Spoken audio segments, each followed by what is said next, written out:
It was one of you guys in the comments that put me up to this. Kettlebell swings. You know, I haven't done these in many, many years now. At least 2.5 years. I remember I did it at some point in the first 100 days or something like that of the Squat Everyday program, of this journey. And then I kind of left it. And why did I leave it? Well, I don't really know. I had to go back to read the notes to work out, you know, what was going through my mind at the time. But one of you guys left a comment in one of these videos the last few days. Maybe it was even yesterday. I was answering a whole bunch of them this morning. And I saw the comment and I immediately started thinking about kettlebell swings. It took me back, oh man, some probably 4 years ago. And if Hayden's listening to this, man, this one's all you, man. But a fella I worked with, Hayden, man, we used to chop it up about all sorts of things. MMA, you know, strength training, running, all sorts of stuff. Man, this guy is very fit. He's probably still running. He's since moved away from where I work. But he was the guy that really kind of convinced me that kettlebells have a place. They have a place in the strength athlete. They have a place in any sort of athlete. At the time, I kind of was very hard to get, you know, to have me convinced. What are you talking about? 20 kilos? You want me to throw 20 kilos around? He was kind of like, come on, man.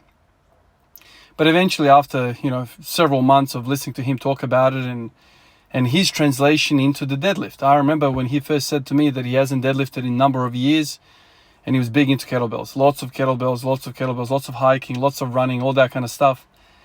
And I thought, man, like this guy was maybe 80 kilos, something like that. Very, very thin, slender, MMA kind of body, you know what I mean? And he said, like, it's been years and I can pull 220. I think he said it was like 200 kilos.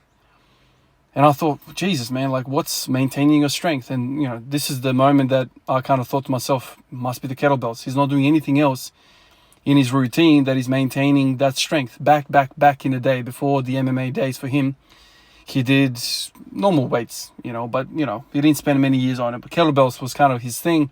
Translated better to MMA, translated better to an athlete, like real athlete, trying to move and stay slender and all that stuff. So I ended up buying a 6 kilo kettlebell. Then I bought a 20 kilo kettlebell, and then he gave me the red one. The red one that you guys see in the videos that I haven't used in a very long time. He gave me the red one. And I'm sure he wants it back at some point. I haven't seen him in so long. But the 32, I kind of took it home and had a go with it. And it's really humbling when you see a 32 kilo weight kick your ass. A 20 kilo weight can kick your ass because you are accelerating it. You are throwing it. It's kind of like cleaning a weight, snatching a weight. It's the ollie lift, it's the power lifts. You are accelerating this bar, you are throwing the bar. You know, when I've had my little flirt for a few weeks with Olympic weightlifting, trying to learn the snatch, I was humbled how heavy the bar was because I have to throw it, right? You know, and then catch it. I don't do anything in my training that involves power, really. Nothing is that light that I can throw. You know, kettlebell swings and other movements. I've always done kettlebell swings. I'm a pure amateur when it comes to kettlebells. But kettlebell swings, you know, falls into that power, you know, exercise type of box. You can do cleans, you can do power cleans, you can do snatches, you can do Olympic weightlifting, you can do many things, box jumps, whatever. The good thing about kettlebell swings is that it's very easy to learn. You know, Olympic weightlifting has a huge technical demand. It's very hard to learn it. And way before you can even put some serious training into your body, you have to learn the technique. Kettlebells, it's a very short introduction to them. I'm not doing them perfectly by any means. I'm probably making all sorts of technical errors, but I can still put my might into the bar and not get hurt. Olympic weightlifting is different. You can do your shoulder, you can do your back, ankle mobility, hip mobility, shoulder mobility, lots of different things. Kettlebell swings, you can literally just pick it up. Somebody will show you like in a couple of minutes, and you can still accelerate and implement with your glutes, with your hamstrings, with your lower back. It kind of reminds me, you know, yesterday I did good mornings. It reminds me a bit like good mornings or RDLs in the sense that it's kind of like that, except I'm thrusting, like, you know, there's no end of range of motion. I'm kind of like going beyond the rev limiter, if you will. I'm going beyond it because I'm throwing this thing. Do you need this training? I don't know if you need it, but it certainly is a great warm-up. It fires up the muscles. It fires up the body, warms up the body, and then when you get to the bar, you kind of feel like, you know, you're warmed up, you're explosive. It's kind of like box jumps, it's kind of like sprinting, it's kind of like many of these other things that I've kind of mentioned. Is just a tool in the box that you can use. And you know, I forget who messaged me, but it's a great little kind of warm-up thing to do.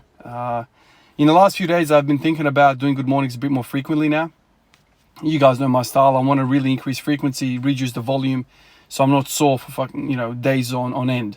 I don't want to be, you know, sore for this many days in a row.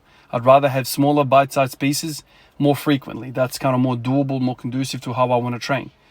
I've been sore for like 4 or 5 days after the first good morning session. Really kind of sore. So then I started thinking about, okay, should I do another good morning, maybe narrow and then wide, and, you know, mix it up this way?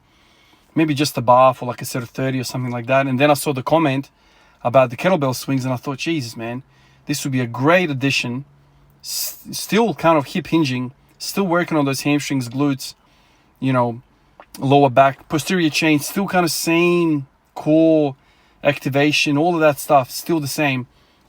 But I'm throwing a lot of power into it, and it's lightweight. That kind of got me excited, and I couldn't really wait to kind of get in and try it out. I like it. I'm going to mess around with it a little bit now. Obviously, good mornings are going to be my meat and potatoes, but instead of me increasing the frequency of the good mornings, I'm going to basically plug these in, and they're going to serve as another posterior chain, you know, dominant, hip hinge dominant movement that I can kind of play around with. And hopefully that, if anything, is going to try and, you know, increase the recovery for me for the good morning sessions. I know kettlebells are not sexy. No one really likes to hear them. Oh, what do you mean, 32 kilos, 20 kilo kettlebell? Come on, man. But I think they have a place. And if you've ever read anything about Pavel Tsatsouline, you know, you'll know how much he rates it. I mean, he was the guy that brought it to the West. I mean, he's a smart fella, and many other smart fellas. So I think it's worth an entertainment. Just entertain the idea and try it out at least. Appreciate you guys. I'll catch you in the next one. Peace out.